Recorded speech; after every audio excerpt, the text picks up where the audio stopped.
Hello दोस्तों, स्वागत करता हूँ पाइथन पोस्टमॉर्टम सीरीज की एक और इस गर्मा गर्म वीडियो में। तो आज मैं आपको कराने वाला हूँ लिस्ट के कुछ क्रड ऑपरेशंस। क्रड मतलब कर्ड, दही वाला कर्ड नहीं है, क्रड यानी कि क्रिएट, रीड, अपडेट और डिलीट। तो चलिए दोस्तों, बिना कुछ देरी के वीडियो को शुरू करते हैं।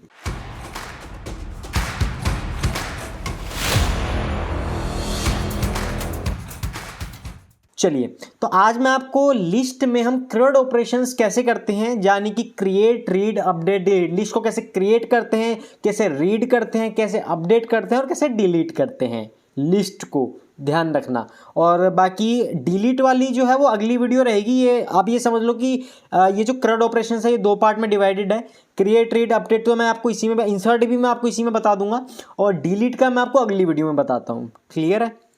चलिए, तो ये सब हम एक प्रोग्रामेटिकल फॉर्म में हम लोग करने वाले हैं। जैसे आपको स्क्रीन पे ये दिख रहे हैं ना चारों क्वेश्चन, आज हम इस वीडियो में यही चारों क्वेश्चन फटाफट से निपटा देंगे, आपको पता भी नहीं चलेगा। क्लियर है? चलिए, तो देखो लिस्ट क्रिएट कैसे करते हैं आपको ये तो समझ आ गया होगा। मैंने स्टार्टिंग में एक वीडियो बनाई थी जब हमने लिस्ट शुरू करी थी। लेकिन अब हम लोग क्या करते हैं, हम लोग यूजर से इनपुट लेते हैं और फिर उसको एक एक करके अपेंड करते जाते हैं लिस्ट के फंक्शंस के थ्रू। अपेंड एक फंक्शन है ना, लिस्ट का एक इनबिल्ट फंक्शन है, तो उसके थ्रू हम एक लिस्ट बना देंगे। ठीक है, तो ये ऑपरेशंस हम लोग परफॉर्म करने वाले हैं। चलिए, तो देखो सबसे पहला क्वेश्चन देखो, 65 नंबर का हमारा क्वेश्चन है। इसमें मुझे क्या करना है, मुझे सबसे पहले यूजर से इनपुट लेना है ना। यूजर से इनपुट लेनी है एक लिस्ट और उसको सिंपली प्रिंट कराना है, बस, और कोई काम नहीं है अभी के लिए। ठीक है, 65 बस इतना सा है मेरा। आ जाओ फटाफट से पाइचाम पे आ जाते हैं हम लोग। ये डिलीट वाला तो हम अगली वीडियो में करने वाले हैं, आज हम ये करेंगे। चलिए, पाइचाम, अरे कहाँ गए भाई साहब आप? हाँ, ये रहे रीओपनिंग फाइल्स। तो देखो सबसे पहले मुझे क्या करना है, सबसे पहले तो मुझे क्वेश्चन नंबर ही डालना है। क्वेश्चन नंबर क्या है? 65। प्रोग्रामिंग लैब हमारी 24। क्लियर है? तो ये हमारा क्वेश्चन है और ये है हमारी प्रोग्रामिंग लैब। चलिए, सबसे पहले मुझे एक एम्प्टी लिस्ट बनानी है। ठीक है, एक एम्प्टी मैंने लिस्ट बनाई। उसके बाद मेरे को यूज़र से एक नंबर मांगना है कि आप कितने एलिमेंट्स की लिस्ट चाहते हो। तो यहाँ पे सबसे पहले मेरे को एक इनपुट लेना है। क्लियर है? मुझे एक यूज़र से इनपुट लेना है। Input enter the values you want, या फिर enter the total values you want, ऐसे करके कुछ भी आप दे सकते हो, ये मैसेज है। ठीक है, enter the values you want. ठीक है, कितनी टोटल नंबर ऑफ वैल्यूज़ आपको चाहिए। अब आपको ये तो पता चल गया, देखो यहाँ पे जो यूज़र डालेगा वो नम में स्टोर हो जाएगा, तो आपको टोटल नंबर मिल गया कि यूज़र ने इतना नंबर डाला है। अब सिंपली आप क्या करो, उतनी बार एक लूप चला दो, उतनी बार आप एक लूप चला दो। या सिंपली मैं नम रख दूंगा। ठीक है, नम रखूंगा यहाँ पे मैं। तो यहाँ पे मैं देखो बाय डिफ़ॉल्ट मेरा 0 से ही स्टार्ट होता है। अगर मैं 0, नम दूंगा तो वो 0 से ही स्टार्ट होगा। अगर मैं नहीं दूंगा तो भी वो बाय डिफ़ॉल्ट 0 से ही स्टार्ट होता है। क्लियर है? और +1 मैं इसलिए नहीं दूंगा, किस लिए नहीं दूंगा? +1 इसलिए नहीं दूंगा क्योंकि अगर यूज़र ने डाला 5 तो इंडेक्स मेरे 4 तक ही जाते हैं। ठीक है, 5 इंक्लूड नहीं होता, इसलिए यहाँ +1 देने की ज़रूरत नहीं है। सिंपल मैं एक नम पास कर दूंगा, या तो ऐसे भी कर सकते हैं। अगर आपको कन्फ्यूज़न हो रही है तो 0 से शुरू करेंगे, नम तक जाएंगे, बस। ठीक है, अगर 0 नहीं भी दोगे तो भी वो 0 से ही शुरू होगा। चलिए, ऐसे कर लेते हैं, कोई दिक्कत नहीं, जैसा आपको ठीक लगे। चलिए, उसके बाद मेरे को क्या करना है, अब देखो, अब मेरे को एक एक करके यूज़र से इनपुट लेना है। तो आप सिंपली क्या करो, एक वेरिएबल लो वैल नाम का, उसमें आप इंट टाइप का बना लेते हैं अभी। ठीक है, और यहाँ पे मैं बोलता हूँ एंटर द वैल्यू, चलो इंडेक्स भी ले लेते हैं, एट इंडेक्स आई ले लेते हैं, चलो, है ना। यहाँ पे मैं आई दे देता हूँ, यहाँ मैं आई को भी प्रिंट करा दूंगा और ये एफ स्ट्रिंग में ले लूँगा। समझ रहे हो? इसमें तो कन्फ्यूजन नहीं। और स्ट्रिंग फॉर्मेटिंग में हमने देखा था कि वेरिएबल को हम स्ट्रिंग में कैसे प्रिंट करा सकते हैं। 3 तरीके थे, ओल्ड स्टाइल था, एफ स्ट्रिंग था, और डॉट फॉर्मेट का जो हमारा फंक्शन था वो था। क्लियर है? वो नहीं देखा था वो देख लो। तो मैंने कुछ नहीं किया, मैंने बस आई को प्रिंट करा दिया है इस लाइन के अंदर, ताकि आपको पता लग जाए कि ये मेरे से पहले 0 इंडेक्स पे मांगेगा, फिर 1 पे मांगेगा, फिर 2 पे मांगेगा, इस तरीके से। चलिए, उसके बाद मुझे क्या करना है, मुझे सिंपली list डॉट अपेंड जो वैल्यू मैंने यूज़र से ली उसको मैं अपनी लिस्ट में अपेंड कर दूंगा, सिंपल सी चीज़ बस। अब मेरे को क्या करना है, अब सिंपली मैं इसको प्रिंट करा देता हूँ, बस मेरा काम हो गया। फटाफट से हम अगले क्वेश्चन में मूव करते हैं ताकि वीडियो हमारी जल्दी से ख़त्म हो जाए और आपका ज़्यादा टाइम ना लगे। चलिए देखो, अब मैं फटाफट से इसको रन करके दिखा देता हूँ। सपोज़ करो मैंने बोला कि मुझे 5 एलिमेंट चाहिए, क्लियर है, मुझे 5 एलिमेंट चाहिए, तो ये मेरे से 5 बार इनपुट मांगेगा। तो जैसे मैंने एंटर किया, enter the value at index 0, देख रहे हो आई मेरा 0 से शुरू हो रहा है ना। तो ये मेरे को बोला कि 0 पे क्या डालना चाहते हो, मैंने बोला 10 डालना चाहता हूँ मैं। फिर वो ये पूछेगा 1 पे क्या डालना चाहते हो, मैंने बोला 20, फिर 30, फिर 40, फिर 50, तो 4 तक मांगेगा ये, है ना। तो यहाँ पे मेरे 5 एलिमेंट पूरे हो गए। अब मैं जैसे ही एंटर करूँगा, यूवी एंटर्ड 10, 20, 30, 40, 50, आपने ये वैल्यूज एंटर करी और इसकी लिस्ट आपको ये बन गई। बस इतना ही था। दोबारा पढ़ लो क्वेश्चन अगर थोड़ी सी भी कंफ्यूजन हो रही है तो। 65 नंबर का देखो, write a program to input values through user in a list and print it. बस मैंने यूजर से इनपुट लिया और उसको प्रिंट करा दिया, बस कुछ भी नहीं है। फटाफट से अगले पे आ जाए। तो अब मैं आपको कराता हूँ 66 नंबर का क्वेश्चन। चलिए आ जाते हैं अपने पाईचार्म पे वापस से। अब देखो यहाँ तक तो मेरा देखो सेम ही रहेगा, ठीक है। मैं थोड़ा सा इसको स्पेसेस में हटा देता हूँ, ठीक है। यहाँ तक मेरा सेम रहेगा, है ना। मैंने यूज़र से इनपुट लिया और उसको प्रिंट करा दिया। अब मेरे को इसके आगे इसको अपडेट भी करना है। मेरे को यूज़र से पूछना है, देखो यहाँ पे मैं एक कमेंट डाल देता हूँ कि यूवी एंटर्ड की जगह मैं डाल देता हूँ बिफोर अपडेटिंग, है ना। अपडेट करने से पहले क्या लिस्ट है, और फिर मैं डालता हूँ अपडेट करने के बाद क्या है। तो ये चलो मैं बाद में प्रिंट करा लूँगा। तो अब देखो, अब सिंपली मेरे को यूज़र से इनपुट लेना है कि आप कौन से इंडेक्स पे अपडेट करना चाहते हो, ठीक है। मेरे को यूज़र से एक इनपुट लेना है सिंपली। तो मैं क्या करूँगा, मैं एक इंडेक्स वेरिएबल ले लेता हूँ, उसको इंट में कन्वर्ट करता हूँ और इनपुट फंक्शन लगा के मैं यूज़र से मांगता हूँ enter the index you want to update. बस इतना सा है, ठीक है। तो अब मैंने क्या किया, मैंने यूज़र से एक, ज़्यादा ये बड़ा तो नहीं हो रहा, चलो थोड़ा सरका देते हैं, सरका इलू खटिया जाड़ा लगे, ठीक है। तो यहाँ पे मैंने एक इंडेक्स यूज़र से इनपुट ले लिया, क्लियर है। अब सिंपली मुझे क्या करना है, मुझे चेक करना है कि ये इंडेक्स मेरा लिस्ट में है भी या नहीं। ऐसा ना हो कि मेरी लिस्ट में 5 ही आइटम है और यूज़र बोल रहा है कि मुझे 100 इंडेक्स का अपडेट करके दो, है ना। तो इस केस में तो मैं अपडेट नहीं कर पाऊंगा। तो मुझे सिंपली चेक करना है कि इफ़ इंडेक्स मेरा, जो इंडेक्स है मेरा, वो मेरा छोटा रहना चाहिए नम से, क्लियर है। इंडेक्स मेरा हमेशा नम से छोटा रहना चाहिए, नम यानी कि टोटल, समझ रहे हो, जो मैंने टोटल डाला इंडेक्स उससे छोटा रहना चाहिए, तो ही मैं आगे उसको अपडेट करने दूंगा, है ना। अब देखो, अब ये कंडीशन ट्रू होगी तो इफ कंडीशन के अंदर आएगा। अब सिंपली मैं क्या करूंगा, मैं उससे अपडेटेड वैल्यू मांग लूंगा। देखो यहाँ पे कंफ्यूज मत होना, पहले मैंने इंडेक्स लिया है कि आप कौन से इंडेक्स पे अपडेट करना चाहते हो, ठीक है। उसके बाद यहाँ पे चेक करेगा कि वो इंडेक्स मेरा लिस्ट में है भी या नहीं। ऐसा ना हो कि मैं 5 एलिमेंट की लिस्ट है और मैं 100 एलिमेंट डाल रहा हूँ ना, मैंने आपको बताया। तो अब क्या होगा कि अब मैं उससे वैल्यू मांगूंगा, ठीक है। आपने जो इंडेक्स डाला वो वैलिड है, वो मेरी लिस्ट में है। अब आप मेरे को बताओ कि उस इंडेक्स पे आप क्या वैल्यू अपडेट करना चाहते हो, सिंपल। तो मैं यहाँ पे अपडेटेड वैल्यू मांग लूंगा। तो यहाँ पे मैं सिंपली एक और इनपुट ले लूंगा, एंटर द वैल्यू, बस बात खत्म। चलिए उसके बाद देखो, आपको सिंपली कुछ नहीं करना, आपको बस एक लाइन डाल देनी है। क्या लाइन डालनी है, लिस्ट उस इंडेक्स पे इक्वल टू वैल्यू। ऐसे अपडेट करते हैं ना। अगर मान लो मेरे को लिस्ट के 3rd एलिमेंट पे 3000 डालना है, तो हम ऐसे ही तो करते हैं, ऐसे ही तो करते थे ना, 3rd एलिमेंट पे 3000। वही चीज़ें मैंने एक वेरिएबल के थ्रू कर लिया बस, और क्या है। इंडेक्स लिया यूज़र से और फिर मैंने वैल्यू भी यूज़र से ही ली। तो यहाँ अपडेटेड वैल्यू है, sorry it's my mistake, updated value मैंने यूज़र से ले ली, सिंपल। अब सिंपली क्या करना है, कुछ भी नहीं करना, बस प्रिंट कर दो। तो यहाँ पे मैं एक प्रिंट भी करा देता हूँ आफ्टर अपडेटिंग, अपडेट करने के बाद। और यहाँ पे मैं सिंपली उस लिस्ट को मैं प्रिंट करा देता हूँ, दैट्स इट। और यहाँ एल्स में मैं कंडीशन डाल देता हूँ कि अगर मेरा इंडेक्स अगर नम से छोटा नहीं है तो क्या करो, मेरे को एक मैसेज दे दो कि इंडेक्स इज नॉट प्रेजेंट, है ना। ऑब्वियस सी बात है, इंडेक्स मेरा प्रेजेंट नहीं है। अगर मैंने 100, अगर 5 एलिमेंट की लिस्ट है, मैं 100 डाल रहा हूँ या 2000 डाल रहा हूँ, तो मेरे पास ये वाला मैसेज आ जाएगा इंडेक्स इज नॉट प्रेजेंट। फटाफट से रन करा के दिखा देता हूँ आपको मैं। देखो अब जैसे ही मैंने रन कराया, साइड में आओ भाई साहब आप, देखो enter the elements you want. अब मैं देता हूँ 4, मैंने 4 एलिमेंट की टोटल लिस्ट बोली, तो ये मेरे से 4 बार इनपुट मांगेगा। जैसे कि मैंने दिया 100 दिया, फिर 200 दिया, फिर 300 दिया, फिर 400 दिया।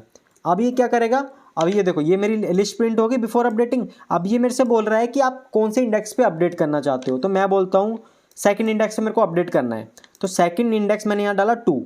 तो अब ये मेरे से मांगेगा कि एंटर द वैल्यू, ये इसने चेक किया कि सेकंड इंडेक्स है भी या नहीं, अगर है तो ये मेरे से आगे वैल्यू मांगेगा। तो अब मैंने बोला कि भाई मेरे को 5000 डाल दो, 50,000 डाल दो, चलो सेकंड इंडेक्स पे 50,000 डाल दो। तो जैसे ही मैंने एंटर किया लिस्ट मेरी अपडेट हो गई, 10, 20, 5, 50,000 और फिर 400। सेकंड इंडेक्स में 300 हट गया, 300 की जगह मेरा 50,000 आ गया।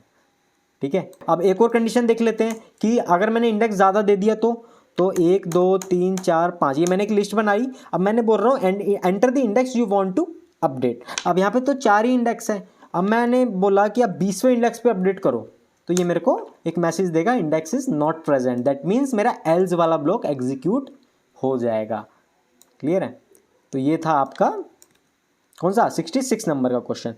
तो चलिए अब हम देख लेते हैं 67 नंबर का क्वेश्चन। 67 नंबर का क्वेश्चन हमारा क्या कहता है कि आपको यूजर से इनपुट लेनी है एक लिस्ट, है ना, उसको फिर प्रिंट कराना है और फिर उसमें एक वैल्यू इंसर्ट करनी है। ठीक है, यूजर से आपको एक वैल्यू इंसर्ट करानी है। पहले आपने अपडेट किया था, अब आपको वैल्यू इंसर्ट करानी है। सेम चीज़ है, कुछ भी नहीं करूँगा मैं, बस एक छोटा सा चेंज करूँगा। यहाँ पे ध्यान देना, मैं एक इंसर्ट फंक्शन लगाऊंगा। अगर आपने लिस्ट के फंक्शन में पढ़ा था, मैंने आपको ये अच्छे से करवाया हुआ है इंसर्ट फंक्शन, है ना। तो मैं वही चीज़ करने वाला हूँ यहाँ पे, सिंपली लिस्ट डॉट इंसर्ट लगाऊंगा मैं। कौन से इंडेक्स पे इंसर्ट करना चाहता हूँ, इंडेक्स मैंने यूज़र से लिया हुआ है पहले ही। ठीक है, इंडेक्स मैंने यूज़र से लिया हुआ है, तो यहाँ पे मैं इंडेक्स डाल दूंगा और यहाँ पे मैं डाल दूंगा अपडेटेड वैल्यू या फिर इंसर्टेड वैल्यू आप कह सकते हो, है ना। चलो मैं यहाँ पे नाम चेंज कर देता हूँ ताकि आपको कन्फ्यूज़न ना हो। इंसर्टेड वैल्यू, तो इसका मैं नाम भी चेंज कर देता हूँ। ठीक है, inserted value, simple insert value. ठीक है, तो यहाँ पे मैंने इंसर्ट फंक्शन से मैंने बस एक लाइन चेंज करी और कुछ भी नहीं किया। और यहाँ पे मैं मैसेज भी चेंज कर सकता हूँ आफ्टर इंसर्टिंग, है ना, बिफोर इंसर्टिंग। देखो इंसर्ट में कुछ नहीं है, ठीक है, इंसर्ट होगा, मैंने आपको बताया था लिस्ट के फंक्शंस में, अगर आपको ध्यान हो तो। ठीक है, नहीं ध्यान है तो भाई एक बार ध्यान कर लो। देखो यहाँ पे मैंने दिखाया था ना 370 कौन सी स्लाइड थी वो, हाँ इंसर्ट वाली मेरी एक स्लाइड थी, रुको ये वाली। तो ये वाला मेरा इंसर्ट फंक्शन था। इंसर्ट फंक्शन क्या था, सिंपली अगर मैं 2 इंडेक्स से 500 ऐड करना चाहता हूँ तो 30 और 40 मेरे आगे सरक जाएंगे और बीच में एक वैल्यू मेरी इंसर्ट हो जाएगी। ये होता है मेरा इंसर्ट फंक्शन। तो वही चीज़ तो मुझे करनी है यहाँ पे। मैंने यहाँ पे वही चीज़ करी कि एक मैंने इंसर्ट फंक्शन लगा दिया, इंडेक्स मैंने यूज़र से ले ही लिया है, ठीक है, उसको मैंने एक इंडेक्स फंक्शन में लगा दिया, index comma insert value, simple तो है। अब जैसे ही मैं इसको रन करूँगा, ये मेरे से पूछेगा enter the values you want, है ना, टोटल वैल्यूज़ यू वांट। तो मैंने डाला 5, क्लियर है। अब ये मेरे से एक एक करके मांगेगा, 0 पे डालो, 1 पे डालो, 2 पे डालो, उसके बाद 40, वहाँ 0 डल गया मेरे से गलती से, कोई दिक्कत नहीं। तो अब देखो, अब मैं चाहता हूँ कि 0 की जगह मैं 5000 डाल दूँ। नहीं 0 की जगह नहीं, वो तो अपडेट हो जाएगा, समझ रहे हो, वो तो अपडेट हो जाएगा।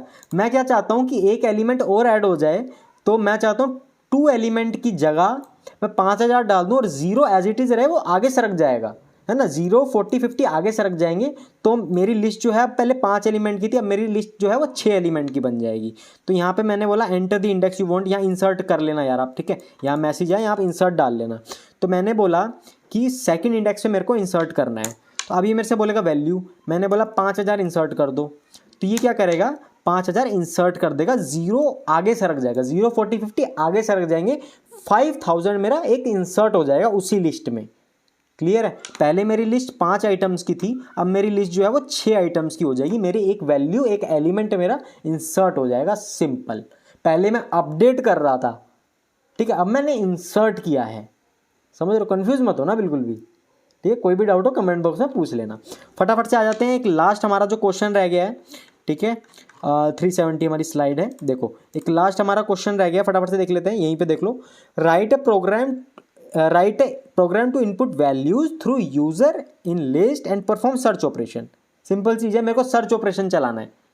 मैंने एक यूज़र से इनपुट लेना है, वही चीज़ें हैं कि मैंने एक यूज़र से इनपुट लिया एक लिस्ट का, उसको मैंने फिर प्रिंट कराया और अब मेरे को यहाँ पे सर्च ऑपरेशन चलाना है। तो यहाँ पे मैं क्या करता हूँ, एक सर्च की वैल्यू ले लेता हूँ। तो यहाँ पे मैंने एक इनपुट ले लिया, enter the value you want to search, इसको हटा देते हैं, इसकी अभी कोई ज़रूरत नहीं है। ठीक है, मैं आपको फ्रेश करके दिखाता हूँ। देखो वही चीज़ें हैं, मैंने यूज़र से इनपुट लिया, उसको प्रिंट करा लिया और फिर मैं लास्ट में पूछ रहा हूँ यूज़र से कि आप क्या सर्च करना चाहते हो। अब सिंपली मुझे एक लूप चलाना है फॉर आई इन रेंज। कहाँ से कहाँ तक चलाना है, कहाँ से कहाँ तक चलाना है बताओ। मेरे को चलाना है 0 से नम तक। ठीक है, 0 से नम तक चलाना है। नम क्या है, मेरी टोटल नंबर ऑफ लिस्ट है ना। तो 0 से नम तक मेरे को एक लूप चलाना है। उसके बाद मेरे को एक कंडीशन लगा देनी है, if LIST of I equal to search, equal to search, कि मेरा जो लिस्ट के एलिमेंट को एक एक करके एक्सेस करेगा। उसके बाद ये चेक करेगा कि वो सर्च जो वेरिएबल है जो मैंने यूज़र से इनपुट लिया, क्या ये उसके इक्वल है। अगर ये उसके इक्वल है तो क्या करो, अच्छा एक और वेरिएबल ले लेते हैं, फ्लैग ले लेते हैं 0। तो मैंने बोला कि अगर वो सर्च के इक्वल है तो मैं यहाँ फ्लैग को 1 कर दूंगा और सिंपली लूप को, इसको मैं ब्रेक कर दूंगा लूप को। ठीक है, तो ये थोड़ा सा आपको कन्फ्यूजन लग सकता है, इसके और भी तरीके हो सकते हैं। ठीक है, मैं आपको लॉजिक डेवलप करने के लिए ये वाला तरीका करा रहा हूँ। ये थोड़ा सा आपको कंफ्यूज कर सकता है बट है कुछ भी नहीं। ठीक है, देखो मैंने एक्सेसिंग ऑफ लिस्ट में बताया था कि हम ऐसे लिस्ट को एक्सेस कर सकते हैं। मैं सिंपली क्या कर रहा हूँ, मैं अपनी जो मैंने सर्च में जो मैंने वैल्यू लिया यूज़र से, मैं उसको चेक कर रहा हूँ वो इसके इक्वल टू है या नहीं, यानी कि वो लिस्ट में है या नहीं। अगर वो लिस्ट में होगा तो ये फ्लैग को 1 इनिशियलाइज कर देगा और ये लूप को ब्रेक कर देगा। क्लियर है। तो अब यहाँ पे बस सिंपली मेरे को कुछ नहीं करना, मेरे को एक लास्ट में कंडीशन लगा देनी है सब चीज़ों से बाहर आके कि अगर मेरा फ्लैग 1 हो गया, यानी कि अगर ये कंडीशन मेरी ये स्टेटमेंट मेरी एग्जीक्यूट हुई तो मतलब उसको मिल गया, है ना। इफ कंडीशन मेरी ट्रू हुई तो मतलब वो मेरे को जो एलिमेंट मैंने डाला वो मेरे को मिल गया। तो ये मेरे को प्रिंट कर देगा वैल्यू फाउंड एट इंडेक्स, कौन से इंडेक्स पे, आई। ठीक है, आई क्यों दूंगा, क्योंकि मैंने ब्रेक लगा दिया ना, तो आई जितना था वहाँ पे ब्रेक हो जाएगा, तो आई मेरा तो मेरा इंडेक्स निकल जाएगा, मैं आई को प्रिंट करा दूंगा। तो सिंपल, बस इतना ही है, कुछ भी नहीं है। और सिंपली एल्स में डाल दो कि प्रिंट, ये वीडियो यार थोड़ी सी लंबी हो गई है, मुझे माफ़ करना, पर ये सब चीज़ें आपको बतानी भी ज़रूरी है। वैल्यू नॉट फाउंड, सॉरी मैं भावनाओं में बह जाता हूँ। तो वैल्यू नॉट फाउंड, अब सिंपली मैं इसको रन करूँगा तो देखो ये मेरे से बोल रहा है कि enter the value you want. मैं सिंपली 5 एलिमेंट बना लेता हूँ, 10, 20, 30, 40, 50। अब मैं सर्च करता हूँ 40 को, मैं बोलता हूँ 40 एलिमेंट, बट 40 जो मेरा वैल्यू है वो कौन से एलिमेंट में सर्च करना चाह रहा हूँ। तो मैंने यहाँ डाला 40। जैसे ही मैंने 40 डाला, देखो वैल्यू फाउंड एट इंडेक्स 3, देख रहे हो 3 इंडेक्स पे मेरा 40 है। क्लियर है। चलिए एक नेगेटिव केस देख लेते हैं फटाफट से, कि मैंने एक ऐसी वैल्यू डाली जो लिस्ट में है ही नहीं, तो क्या होगा। अब मैंने बोला कि मेरे को बताओ 5000 कहाँ है, 5000 तो इस लिस्ट में है ही नहीं ना, 10, 20, 30, 40, 50 है, तो 5000 तो इसमें है ही नहीं, तो ये मेरे को बताएगा वैल्यू नॉट फाउंड। क्लियर है। देखो आपको कन्फ्यूजन होगी तो आपको इस वाली लाइन में थोड़ी सी कन्फ्यूजन हो सकता है जो मैंने लूप चलाया है। बाकी इसका एक और तरीका हो सकता है, फॉर आई इन सीधा लिस्ट का नाम दे देंगे, है ना, उससे भी हम कर सकते हैं। बट ये आपका लॉजिक डेवलप हो, मैंने इसलिए इस तरीके से कराया है। अगर आपको इसमें कोई भी डाउट है मुझे दोबारा पूछ लेना, और या तो आप एक बार फिर से देख लेना वीडियो, आपको सब समझ में आ जाएगा। और कुछ भी नहीं है। और ये वीडियो थोड़ी सी लंबी हो गई है, मुझे माफ़ करना उस चीज़ के लिए। तो चलिए बस इतना ही था। अगली वीडियो में हम लोग देखते हैं लिस्ट के एलिमेंट्स को हम डिलीट कैसे करते हैं। ये छोटी सी वीडियो रहने वाली है। हम लोग देखेंगे कि पहले हम लिस्ट के एलिमेंट को कैसे डिलीट करते हैं, फिर हम देखेंगे कि इंडेक्स वाइज हम कैसे डिलीट करते हैं। सो चलिए दोस्तों, उम्मीद करता हूँ आपको वीडियो पसंद आई होगी। वीडियो पसंद आई हो तो वही अपना वीडियो को लाइक जरूर कर देना यार, और चैनल को सब्सक्राइब कर देना अगर आपने अभी तक नहीं किया है तो, और अपने दोस्तों के साथ, अपने फ्रेंड के साथ जरूर शेयर करना ये वीडियो, ताकि वो भी कुछ सीख पाएँ। सो चलिए दोस्तों, मिलते हैं फिर अगली वीडियो में। तब तक के लिए अपना ध्यान रखें, जानवरों से प्यार करें। जय हिंद।